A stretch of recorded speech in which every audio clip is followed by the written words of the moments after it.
आप सभी का स्वागत है हमारे चैनल उड़ान टीवी जीएच में।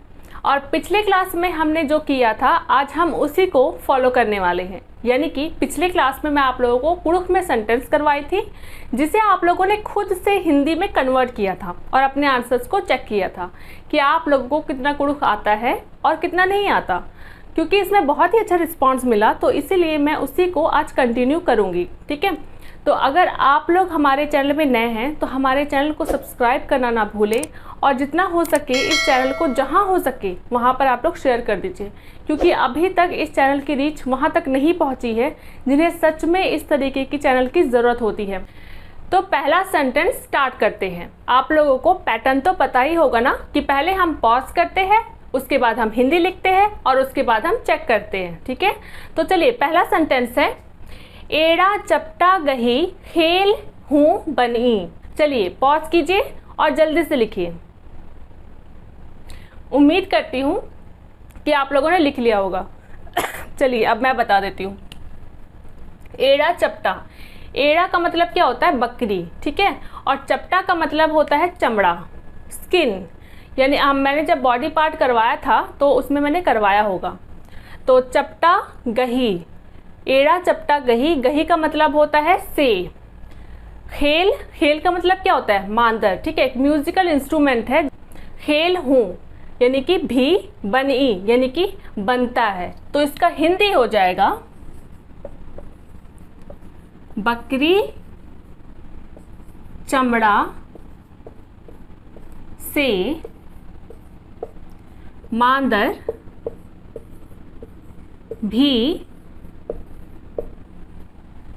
बनता है। क्या हो गया? बकरी चमड़ा से मांदर भी बनता है। ठीक है, चपटा मतलब कि चमड़ा, खेल मतलब कि मांदर, गही से, हूँ भी, और बनी का मतलब बनता है। ठीक है, एड़ा चपटा गही खेल हूँ बनी मतलब बकरी चमड़ा से मांदर भी बनता है। चलिए दूसरा सेंटेंस है ईद अस्मा मिखा लगी। ईद अस्मा मिखा लगी। चलिए जल्दी से पॉज कीजिए। चलिए अब मैं बताती हूँ ईद का मतलब क्या होता है। ईद का मतलब होता है यह।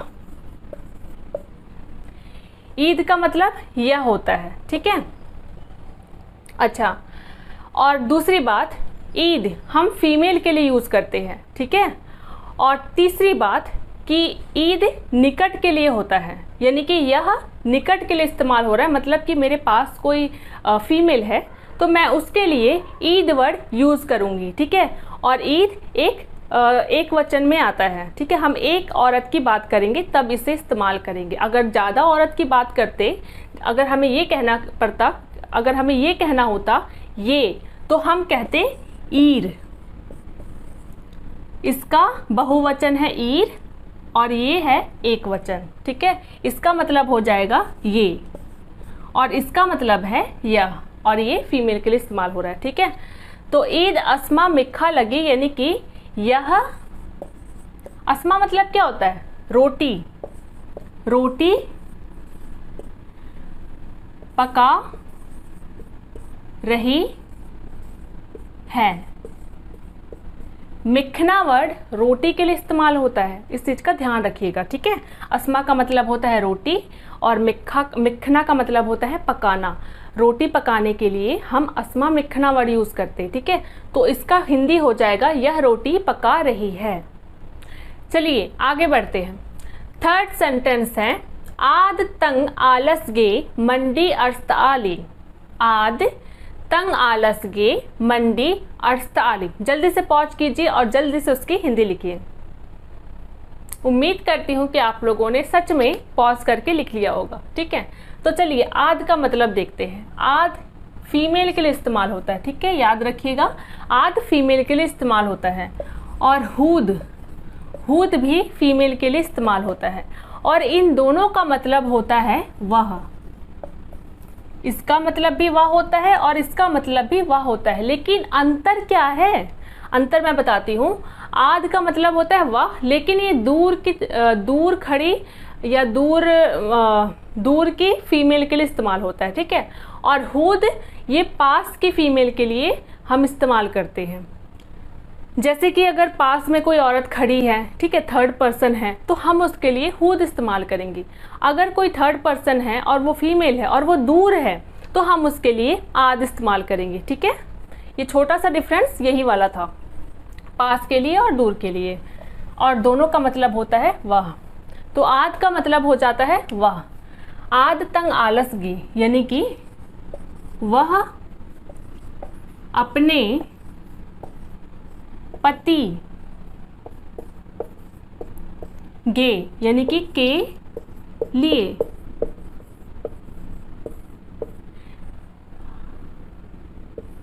अच्छा, गे का मतलब होता है के लिए और खत्री का मतलब भी होता है के लिए, ठीक है। तो इन दोनों का मतलब होता है के लिए, खत्री या फिर गे। अच्छा, मंडी यानी कि भोजन, भोजन पहुंचा रही है यानी कि वह अपने पति के लिए भोजन पहुंचा रही है। आद तंग आलस गे मंडी अर्स्त आली, ठीक है। चलिए फोर्थ वाला देखिए, अड़ी नु अम्म उच्चुए कन रई, अड़ी नु अम्म उच्चुए कन रई। चलिए जल्दी से इसका हिंदी लिखिए। चलिए आप लोगों ने लिख ही लिया होगा, चलिए आप लोग अब चेक कर लीजिए। अड़ी नु मतलब कि घड़ा में, अड़ी का मतलब क्या होता है? घड़ा। घड़ा में अम का मतलब क्या होता है? पानी। पानी उच्चो एकन मतलब कि थोड़ा सा, थोड़ा सा, थोड़ा सा है। घड़ा में पानी थोड़ा सा है यानी कि अड़िनु अम उच्चो एकन रई, ठीक है। अब आगे बढ़ते हैं, आगे के सेंटेंस को देखते हैं। आगे बढ़ने से पहले मैं आप लोग को बताना चाहूँगी कि यदि आप लोगों को कुडुख सीखना है तो हमारे लाइव कुडुख ट्यूशन क्लास को ज्वाइन कर सकते हैं, जो कि आप लोगों को हमारे mobile app Oraon TV GH में मिल जाएगा, और जिसका लिंक मैंने आप लोगों को नीचे डिस्क्रिप्शन बॉक्स में दे दिया है। अच्छा, यदि आप लोगों के पास टाइम की कमी है, जो कि होता ही है, तो आप लोग कैसे कुडुख सीखेंगे? तो आप लोग कुडुख हमारे स्पोकन कोर्स से सीख सकते हैं, जो कि आपको हमारे mobile app Oraon TV GH में ही मिलेगा, ठीक है। तो आप लोग हमारे कुडुख लाइव ट्यूशन क्लास को भी ज्वाइन कर सकते हैं, और अगर आप लोगों के पास टाइम नहीं है तो आप लोग हमारे स्पोकन कोर्स को ले सकते हैं। और स्पोकन कोर्स को आप लोग कहीं पर भी रहे, कहीं भी किसी भी सिचुएशन में रहे, आप लोग उससे कुडुख सीख सकते हैं, ठीक है। तो अगर आप लोगों को किसी भी तरीके का कोई डाउट है हमारे क्लास को लेकर के, तो आप लोग कमेंट में हमसे पूछ सकते हैं। तो क्लास को आगे बढ़ाते हैं। 5th क्वेश्चन है, आस होखा तरह रदस। क्या है? आस होखा तरह रदस। जल्दी से इसका आप लोग हिंदी लिखिए, उसके बाद मैं लिखवाती हूँ। आप लोगों ने लिख ही लिया होगा, मैं उम्मीद यही करती हूँ कि आप लोगों ने लिख लिया होगा। आस होखा तरह रदस, ठीक है। आस का मतलब होता है वह। अब बहुतों के दिमाग में आ रहा होगा कि आद, हुद, उसका मतलब भी वह होता है। अब ये वो तो फीमेल के लिए होता था ना, अब आस किसके लिए इस्तेमाल होता है? आस मेल के लिए इस्तेमाल होता है, ठीक है। पुरुष के लिए हम आस वर्ड यूज करते हैं, और ये भी दूर के लिए होता है, ठीक है। अच्छा, होखा, होखा का मतलब क्या होता है?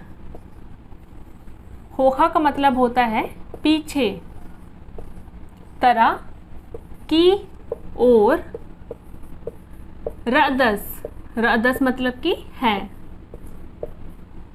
प्रेजेंट में बात हो रही है, वह पीछे की ओर है। आस होखा तरह रदस।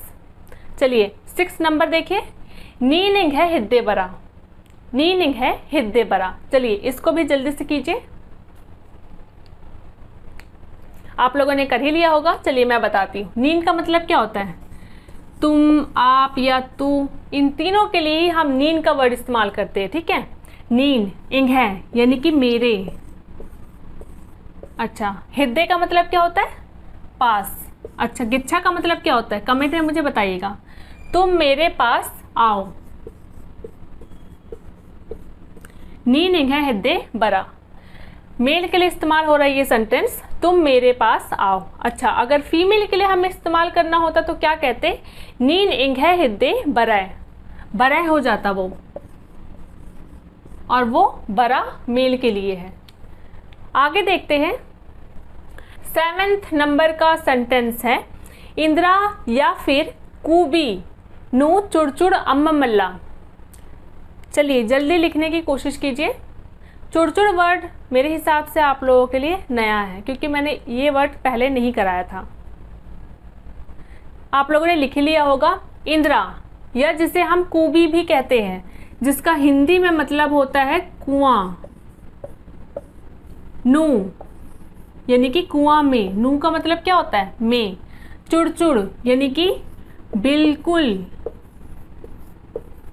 अम्म पानी,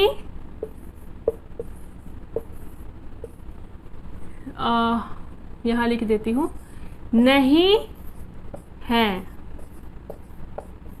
क्या नहीं है, पानी नहीं है, कुआं में बिल्कुल पानी नहीं है। इंदिरा या फिर कूबी नु चुड़चुड़ अम्म मल्ला।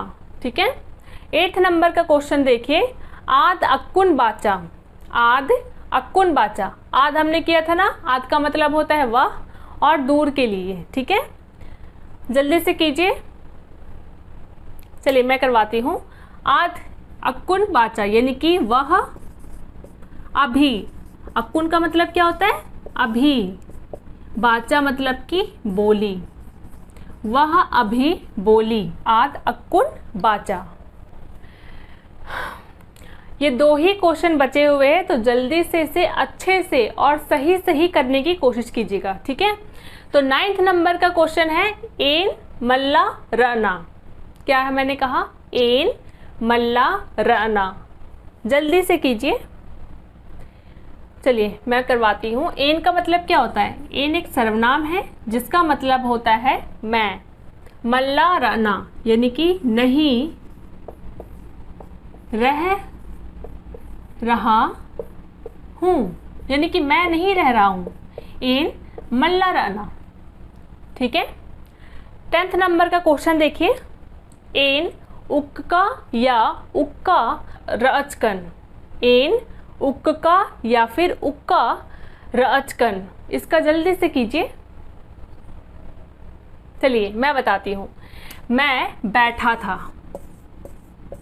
मैं बैठा था। तो आप लोगों का कितना सही हुआ और कितना गलत हुआ आप लोग मुझे बताते नहीं हैं। बता देंगे तो मुझे पता चलेगा कि हाँ कौन कौन इस चीज़ को कर रहा है सीरियसली, और सच में किनका किनका ठीक हो रहा है। ठीक है। तो आप लोग कमेंट में मुझे बता दिया कीजिए ताकि मुझे पता चल जाए। मुझे ऐसे कैसे पता चलेगा आपके बारे में, आप लोग जब तक मुझे बताएंगे नहीं तो। ठीक है। तो आज की क्लास बस इतना ही, मिलते हैं नेक्स्ट क्लास में। Thank you.